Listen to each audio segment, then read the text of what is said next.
오늘 우리에게 주시는 하나님 말씀은 누가복음 12장 54절에서 59절입니다. 또 무리에게 이르시되 너희가 구름이 서쪽에서 이는 것을 보면 곧 말하기를 소나기가 오리라 하나니 과연 그러하고 남풍이 부는 것을 보면 말하기를 심히 더우리라 하나니 과연 그러하니라. 외식하는 자여 너희가 천지의 기상은 분간할 줄 알면서 어찌 이 시대는 분간하지 못하느냐. 또 어찌하여 옳은 것을 스스로 판단하지 아니하느냐. 내가 너를 고발하는 자와 함께 법관에게 갈 때에 길에서 화해하기를 힘쓰라. 그가 너를 재판장에게 끌어가고 재판장이 너를 옥졸에게 넘겨주어 옥졸이 옥에 가둘까 염려하라. 내게 이르노니 한 푼이라도 남김이 없이 갚지 아니하고서는 결코 거기서 나오지 못하리라 하시니라. 아멘. 희곡, 햄릿, 오셀로, 리어왕, 맥베스를 셰익스피어의 4대 비극이라고 합니다. 이 중에서 가장 비극적인 작품은 리어왕입니다. 리어는 영국의 왕이었습니다. 그에게 부인은 없었고 딸만 셋 있었는데 첫째 딸 고네릴과 둘째 딸 리거는 결혼을 했고 셋째 딸 코델리아는 두 사람으로부터 청혼을 받은 상태에 있었습니다. 리어는 80세가 넘은 고령이었기 때문에 자신의 왕국을 딸들과 사위들에게 물려주고 여생을 편히 쉬고 싶었습니다. 그래서 그는 자신의 영토를 3등분한 후에 딸들에게 자신을 얼마나 사랑하는지를 질문하는 방법으로 나누어 주려고 했습니다. 첫째와 둘째는 욕심이 많고 아버지를 사랑하지 않았습니다. 셋째만 아버지를 진심으로 사랑했습니다. 먼저 첫째 딸 고네릴에게 물었더니 이렇게 답변했습니다. 말로 표현할 수 없을 정도로 아버님을 사랑합니다. 내 눈보다도 무한한 영토와 자유보다도 더 사랑합니다. 자식된 자로서 받을 수 있는 최대의 사랑으로 아버님께서 지금까지 받아본 적이 없을 만큼 최대의 사랑으로 아버님을 모시겠습니다. 이 말을 듣고 기분이 좋아진 리어는 아주 좋은 땅 3분의 1을 첫째 딸에게 주었습니다. 다음에 둘째 딸 리건에게 물었더니 이렇게 답변했습니다. 저도 언니와 같은 한 마음 한 뜻이므로 제 효심의 값어치도 언니와 같습니다. 다만 언니의 말에 보충해서 말씀드린다면 저는 이 세상에서 가장 고상하고 완전한 기쁨이라 할지라도 그것이 효도 이외의 즐거움이라면 그것을 원수로 삼겠습니다. 오직 아버님께 바치는 지고한 사랑에서만 큰 행복을 느끼겠습니다. 굉장히 기분이 좋아진 리어는 둘째 딸에게도 첫째 딸에게 준 것 못지않은 땅 3분의 1을 주었습니다. 아직도 리어에게는 셋으로 나눈 영토 중에서 가장 넓은 땅이 남아 있었습니다. 리어는 셋째 코델리아에게 이 영토를 네 것으로 만들기 위해서 할 수 있는 말이 무엇이냐고 물었습니다. 그랬더니 코델리아는 아무 할 말이 없습니다라고 답했습니다.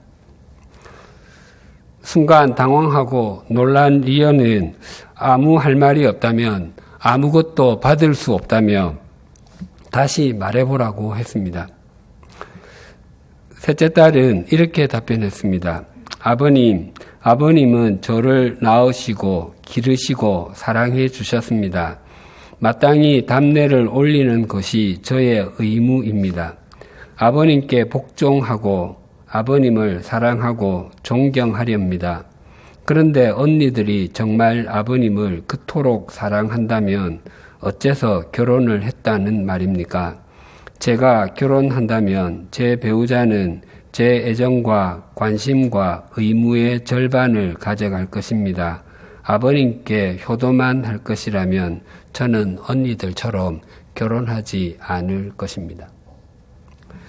이 말에 분노를 느낀 리언은 셋째 딸에게 주려고 했던 영토를 절반으로 나누어서 첫째 딸과 둘째 딸에게 주었습니다. 이제부터 자신은 왕의 신분만 유지하고 모든 권력과 권한, 수입은 두 사위에게 준다고 선포했습니다. 그리고는 자신의 왕관을 벗어서 두 사위에게 주면서 번갈아서 쓰라고 했습니다. 자신은 기사 100명을 거느리고 첫째 딸과 둘째 딸의 집에서 한 달씩 번갈아 머물겠다고 했습니다. 셋째 딸에게 청혼했던 두 사람 가운데 한 명인 프랑스 왕은 아무런 지참금이 없어도 코델리아만 있으면 충분하다며 그녀를 데리고 본국으로 갔습니다.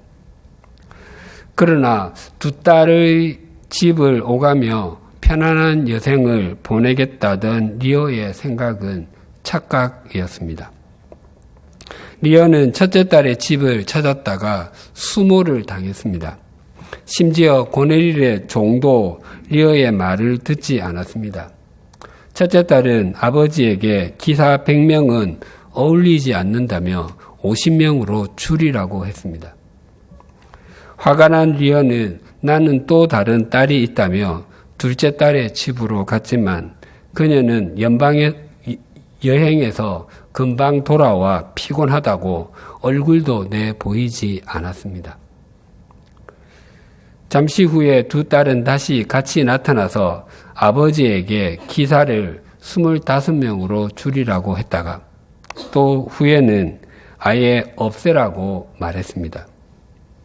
결국 리어는 미쳐서 들풀로 왕관을 만들어 쓰고는 들판을 헤매고 다녔습니다. 그리고 첫째 딸 고넬릴과 둘째 딸 리거는 동시에 에드먼드 백작을 사랑하다가 질투심을 느낀 언니가 동생을 독살하고 자신도 자살하고 맙니다. 그리고 셋째 딸 코델리아도 에드먼드 백작에게 목이 졸려 죽고 맙니다. 리어는 두 딸의 부음을 듣고 자신이 바르게 분별하지 못했던 셋째 딸 코델리아의 시신 앞에서 절규하며 죽음을 맞이합니다. 리어 왕 1막 4장에 보면 리어가 어떤 딸이 자신을 진심으로 사랑하는지에 대해서 오판을 하고 난 뒤에 광대와의 대화에서 이렇게 한탄했습니다. 여기 있는 사람들아, 너희들 가운데 나를 아는 자가 있느냐? 여기 있는 사람은 리어가 아니다. 리어가 이렇게 걷더냐? 이렇게 말을 하더냐? 리어의 눈이 어디 있느냐? 그의 생각이 둔해졌거나 판단력이 잠자고 있거나 둘 중에 하나이다. 아, 나는 잠들었는가 깨어 있는가? 내가 누구인지 말할 수 있는 자가 없느냐? 리어 왕에게는 없어야 할 것은 있었고 있어야 할 것이 없었습니다. 그에게는 허세가 있었고 독선이 있었고 분노가 있었습니다. 하지만 그에게 중요한 분별력이 없었습니다. 그래서 그는 자신의 세 딸 중 누가 진심으로 자기를 사랑하는지를 몰랐습니다. 아니, 자신에게 딸들을 바르게 분별할 수 있는 능력이 없다는 사실을 몰랐기 때문에 그는 비극의 주인공이 되었습니다. 예수님께서는 오늘 말씀을 통해서 바른 분별력이 몹시도 중요함에 대해서 말씀하셨습니다. 54절, 55절이 이렇게 증가합니다. 또 무리에게 이르시되 너희가 구름이 서쪽에서 이는 것을 보면 곧 말하기를 소나기가 오리라 하나니 과연 그러하고 남풍이 부는 것을 보면 말하기를 심히 더우리라 하나니 과연 그러하니라. 우리나라는 지형적인 영향으로 인해서 주로 7월에서 9월 사이에 태풍이 몰려서 옵니다. 또 6월 중하순부터 7월 중하순까지 사이에 장마가 칩니다. 장마철이 되면 가장 긴장하는 곳 중에 하나가 기상청일 것입니다. 기상청 예보실의 사람들은 4개조가 4교대로 24시간 교대 근무를 하고 있다고 합니다. 우리나라는 산이 그렇게 높지는 않지만 복잡한 산맥 지형 탓에 국지적인 현상이 많다고 합니다. 그리고 위도상 중위국에 해당하는 지역은 기상 변화가 심하다고 합니다. 기상 예보 적중률이 90%가 훨씬 넘지만 사람들은 왜 100%를 못 맞추느냐고 민원도 적지 않다고 합니다. 그래서 기상청 직원 체육대 하는 날이면 어김없이 비가 온다는 우스갯소리가 있는데 실제로 비가 온 적은 한 번도 없었다고 합니다. 약 20년 전에 기상청에서 기념품으로 우산을 제작했는데 그 우산에 이런 글이 쓰여 있었습니다. 날씨 맞추기가 너무 힘듭니다. 지금은 과학의 발달로 강수량, 강수지역, 비가 시작되고 끝나는 시각은 슈퍼컴퓨터가 그 안에 입력된 자료를 분석하여 알려줍니다. 또 스마트폰에 있는 일기 앱을 통해서 실시간으로 날씨를 확인할 수 있습니다. 그래서 현대인들은 하늘을 봐도 고대인들처럼 일기를 볼 줄 모릅니다. 단지 하늘에 먹구름이 잔뜩 띄어 있으면 비가 오겠구나 생각하고 구름 한 점 없으면 선글라스를 쓰고 나가야 되겠다 정도만 생각할 것입니다. 고대에는 기상 장비가 없었기 때문에 경험으로 날씨를 판단하곤 했습니다. 오늘 본문에서 말씀하는 서쪽에서 일어나는 구름은 지중해에서 몰려오는 구름을 뜻하는데 수분을 많이 담고 있었습니다. 그래서 그 구름이 몰려오면 비가 오곤 했습니다. 또 남풍은 북아프리카 전역에 걸쳐 있는 사하라 사막에서 불어오는 먼지와 모래를 동반한 열풍, 지금의 말로 하면 시로코 열풍에 해당합니다. 그래서 남풍이 부는 날은 몹시 더웠습니다. 이러한 것들을 당시 사람들은 아주 잘 분별했습니다. 예수님께서도 그 사실을 인정했습니다. 그런데 예수님께서는 이런 사람들을 향해서 외식하는 자라고 부르셨습니다. 외식하는 자는 가면을 쓰고 말하는 사람이라는 뜻입니다. 가면의 특징은 본 모습을 감춘다는 것입니다. 고대의 배우들이 무대 위에서 가면을 쓰고 연극을 한 데서 유래된 말입니다. 지금의 배우들은 무대에서 가면을 쓰지는 않지만 대신 아주 짙은 화장으로 가면을 대신하곤 합니다. 그래서 본래 배우의 인격이 어떠하든지 간에 그 역에 몰입하는 것은 가면을 쓴 것과 같습니다. 실제 배우의 인격이 탐욕적이고 이기적이라 할지라도 자신이 맡은 배역이 선한 자선사업가라고 한다면 그는 영락없이 따뜻한 마음을 가진 존재가 되는 것입니다. 탤런트나 배우, 가수 등의 인기 있는 연예인이 도움이 필요한 기관을 방문해서 봉사하는 모습이 방송되곤 합니다. 그런 촬영을 할 때에 짧은 봉사일지라도 마음을 다해서 진지하게 임하는 사람도 있지만 순전히 인기 관리용으로 하는 사람도 있습니다. 카메라가 비추고 있으면 그들의 손도 잡아주고 때로는 눈물도 흘리곤 하지만 카메라가 떠나는 순간에 마치 벌레 씹은 듯한 표정을 짓고 만지지 못할 것을 만진 것처럼 뒤돌아서는 사람도 있습니다. 그것이 위선을 행하는 것이고 가면을 쓰고 연기한 것입니다. 예수님께서는 사람들을 향해서 왜 외식하는 자라고 불렀는지 그 이유를 56절이 이렇게 증가합니다. 외식하는 자여, 너희가 천지의 기상은 분간할 줄 알면서 어찌 이 시대는 분간하지 못하느냐. 예수님께서 이 말씀을 뜬금없이 하신 것이 아닙니다. 11장에서부터 긴 논쟁이 있었습니다. 예수님께서는 바리새인들과 율법 교사들과의 논쟁에서 그들의 표리부동한 삶과 신앙에 대해서 아주 정확하게 지적하셨습니다. 또 한 사람이 형과의 유산 분쟁을 해결해 달라고 왔을 때 어리석은 부자의 비유를 통해서 이 땅에서 무엇을 준비하며 살아야 하는지에 대해서도 말씀하셨습니다. 뿐만 아니라 하나님께서는 참새를 살 때 덤으로 받은 참새도 기억하시고 내일 아궁이에 던져져 불쏘시개로 사라질 들풀도 기억하시며 사람의 머리카락에 빠지고 남도 알고 계시는 분이시라고 말씀하셨습니다. 그 무엇보다도 하나님은 사람을 사랑하시며 책임져 주시는 분이시라고 말씀하셨습니다. 사람들은 예수님의 말씀을 수용해야 한다는 것을 모르지 않았습니다. 그럼에도 그들은 그렇게 하지 않았습니다.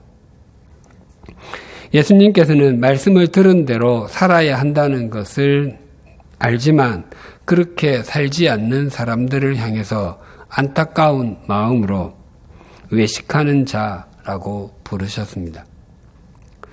또 예수님께서는 바른 분별력이 없는 삶, 하나님의 뜻과 다른 삶을 살게 될 때에 어떤 결과를 초래하게 될 것인지를 법정 이야기를 통해서 종말의 상황을 말씀하셨습니다. 57절에서 59절이 이렇게 증가합니다. 또 어찌하여 옳은 것을 스스로 판단하지 아니하느냐. 네가 너를 고발하는 자와 함께 법관에게 갈 때에 길에서 화해하기를 힘쓰라.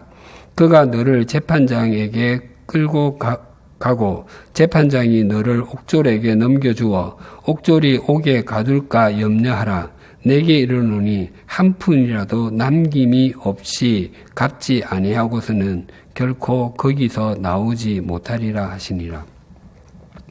예수님께서는 이 말씀을 듣는 사람들에게 어찌하여 옳은 것을 스스로 판단하지 못하느냐고 책망하지 아니하시고 어찌하여 옳은 것을 스스로 판단하지 아니하느냐라고 책망하셨습니다. 사람들이 세상에서 무엇이 중요한지를 스스로 분별하려고 하지 않고 그저 바리새인들이나 율법 교사들이 알려주는 것에만 의존해서 살아가려고 하는 태도가 바르지 않다고 지적하시는 것입니다. 그리스도인인 우리가 주일 예배만 드리는 것으로는 부족한 이유가 여기에 있습니다. 우리는 하나님의 뜻을 분별하는 삶을 살기 위해서는 우리 스스로가 하나님의 말씀에 직면해야 합니다. 우리는 우리 스스로 하나님의 말씀을 펼쳐야 합니다. 우리가 하나님의 말씀을 직면하기 위해서 새벽 기도회나 수요 성경 공부에 도움을 받을 수도 있습니다. 하나님의 말씀을 직면하면 직면할수록 바른 분별력은 더 넓어지고 더 깊어집니다. 또 재판장 앞에서 재판을 받아야 하는 일이 있을 때 판결 전에 서로 화해하는 것이 가장 바람직하다고 말씀하십니다. 또 돈을 갚아야 하는 일이 있다면 그 돈을 전부 갚는 것이 맞다라고 말씀하십니다. 본문의 한 푼은 당시에 사용되었던 가장 작은 동전의 단위인 렙돈을 의미하는 말입니다. 당시 장정의 하루치 임금을 로마식으로 표현하면 한 데나리온이었고 헬라식으로 표현하면 한 드라크마였습니다. 렙도는 그것의 128분의 1입니다. 그러니까 오늘날로 하면 하루치 임금이 12만 8천 원이라고 한다면 렙돈 한 푼은 1,000원이 됩니다. 채무자가 법정에 서기 전에 어떻게 해서든 빚을 전부 갚고 채권자와 화해하는 것이 감옥에 갇히지 않는 유일한 방법인 것처럼 하나님의 심판이라고 하는 법정에 서기 전에 하나님과 화해를 해야 한다고 말씀하십니다. 즉, 이 말씀들은 늦기 전에 시대의 징후를 바르게 분간하고 하나님과 화해하며 하나님을 목적으로 삼고 살라는 말씀입니다. 모두의 셰익스피어의 비극 리어 왕에 대해서 말씀드렸습니다. 비극의 원류는 고대 히랍, 즉 그리스입니다. 고대 히랍 비극과 셰익스피어 비극은 결정적인 차이가 있습니다. 히랍 비극은 결정되어진 운명 때문에 그것을 아무리 피하려고 해도 피할 수가 없어서 맞이하게 되는 비극입니다. 그 대표적인 예가 소포클레스의 오이디푸스 왕입니다. 코린토스, 성경으로 말씀드리면 고린도란 도시에서 아버지 폴리부스와 어머니 메로페 사이에서 자라난 오이디푸스는 어느 날 잔치에서 자기 부모는 친부모가 아니라는 말을 들었습니다. 그것을 자기 부모에게 확인했더니 부모는 사실이 아니라며 부인했습니다. 그래서 아폴론 포이보스 신전에 가서 물었더니 더 놀라운 사실을 알려주었습니다. 당신은 아버지를 죽이고 어머니와 결혼하여 자녀를 낳을 것이다 라고 말을 하는 것이었습니다. 오이디푸스는 그 예언이 실현되는 것을 피하기 위해서 고린도를 떠나 테베로 향했습니다. 마차를 타고 가다가 비탈길에서 다른 마차를 탄 한 노인과 시비가 붙어서 그 노인을 죽이고 맙니다. 그리고 사자의 몸에다 여자의 얼굴을 한 스핑크스라는 괴물이 테베 사람들을 괴롭히고 있었는데 그 스핑크스가 낸 수수께끼 아침에는 4발로 걷고 점심에는 2발로 걷고 저녁에는 3발로 걷는 것이 무엇이냐를 풀고서 그 스핑크스를 물리치고 공석이었던 테베의 왕이 되고 왕비를 물려받았습니다.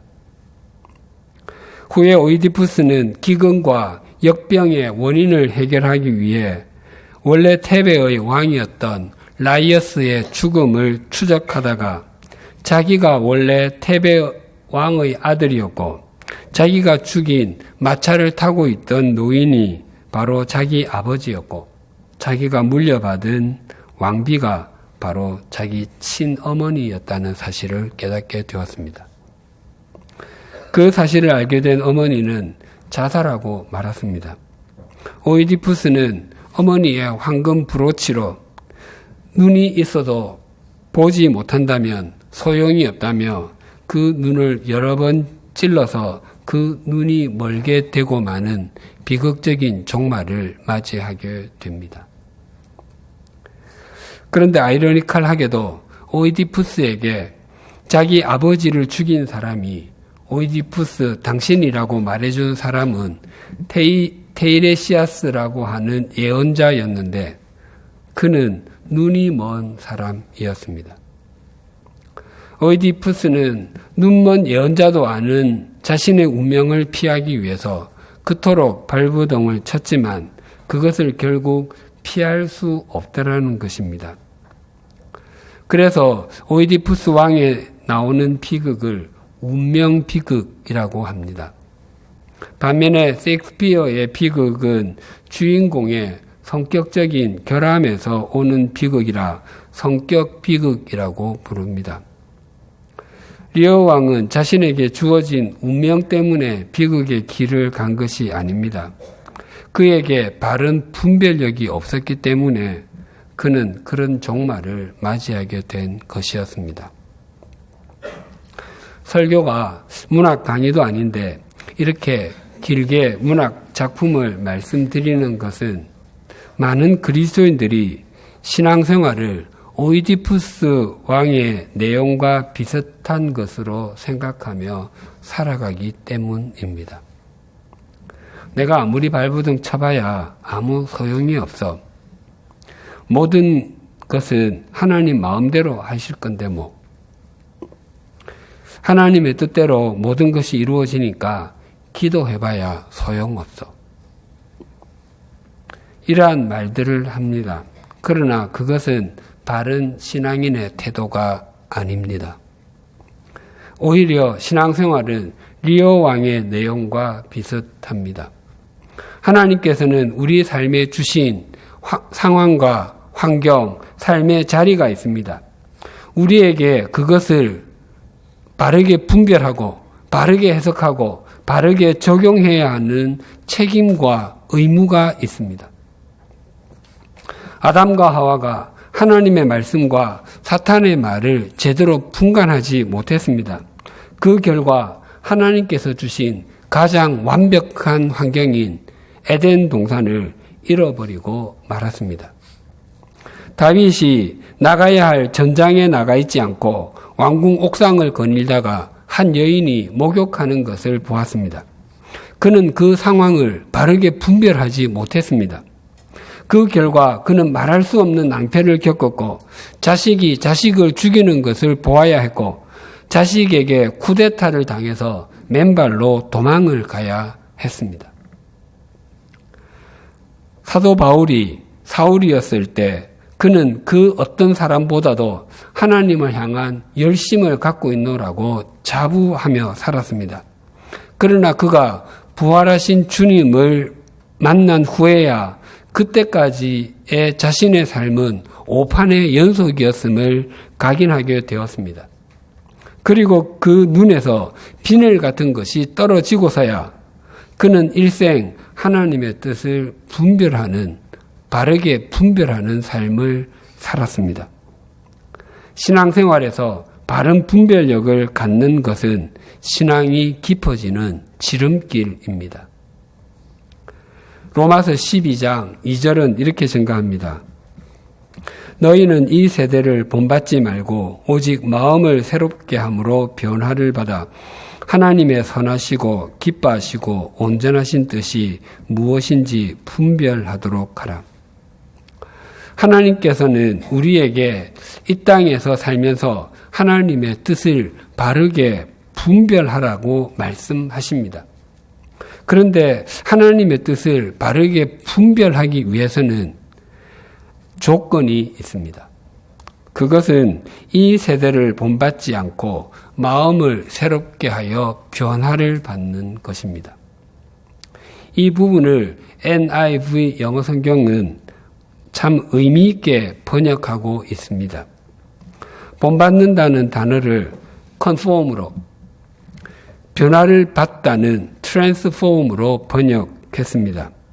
접두어 co는 일치 또는 동의를 의미하고 trans는 바꾸다를 의미합니다. 그리고 form은 모양, 틀을 뜻합니다. 우리가 하나님의 뜻을 바르게 분별하기 위해서는 이 세상의 틀에 동의하지 않고 그 틀을 바꾸어야 한다는 것입니다.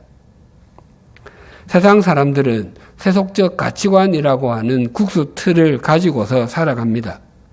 그래서 더 많은 것, 더 큰 것, 더 화려한 것을 가지면 성공한 인생을 사는 것이고 행복할 것이라고 생각합니다.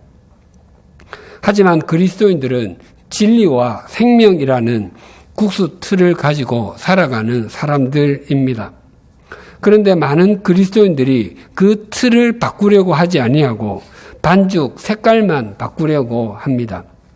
반죽이 흰색이든 빨간색이든 노란색이든 틀이 같으면 국수의 모양은 바뀌지 않습니다. 하나님께서 우리에게 다른 색깔의 국수를 가지라고 말씀하지 아니하시고 국수 틀을 바꾸라고 말씀하십니다. 도공이 도자기 작품을 만들 때 고운 흙을 반죽하여 모양을 만들고 양각과 음각으로 장식하여 유약을 발라 다시 말린다고 해서 완성이 되는 것은 결코 아닙니다. 도자기 작품이 만들어지기 위해서는 반드시 고온의 가마에서 2번을 구워야 합니다. 또한 도자기를 가마에서 구웠다고 해서 모두 작품이 되는 것도 아닙니다. 구워진 도자기의 모양이 흐트러지거나 깨어진 것은 작품이 될 수 없습니다. 또 눈으로 보기에는 온전한 것처럼 보여도 그것을 들고 태양에 비추어 보면 다수가 금이 가 있다고 합니다. 우리들의 삶이 사람들이 보기에는 온전한 것처럼 보일 수 있습니다. 그러나 우리의 삶을 영원한 진리의 태양이 되시는 주 예수 그리스도께 비추어 보아야만 합니다. 그래야 금이 간 우리의 인생이 고쳐질 수 있습니다. 이것이 바른 분별력을 갖는 것입니다. 세상에는 언제나 하나님이 없어도 충분히 행복하고 의미 있게 살 수 있다는 거대한 물결이 도도하게 흘러갑니다. 눈에 보이는 것이 전부라고 더 많은 것, 더 큰 것을 쥐고 더 높은 자리에 앉는 것이 성공하는 인생을 사는 것이라고 우리를 유혹합니다. 그래서 수많은 사람들이 세속적 가치관에 함몰되어 살아갑니다. 오늘도 바람이 붑니다. 구름이 몰려옵니다. 세상에는 크고 작은 일들이 일어납니다. 그 가운데서 하나님의 역사는 한순간도 쉬지 않고 사람들이 생각할 수 없는 신비한 방법으로 펼쳐지고 있습니다. 그 하나님의 역사는 지금 우리와 함께하고 있으며 우리를 함께 지어가고 있습니다.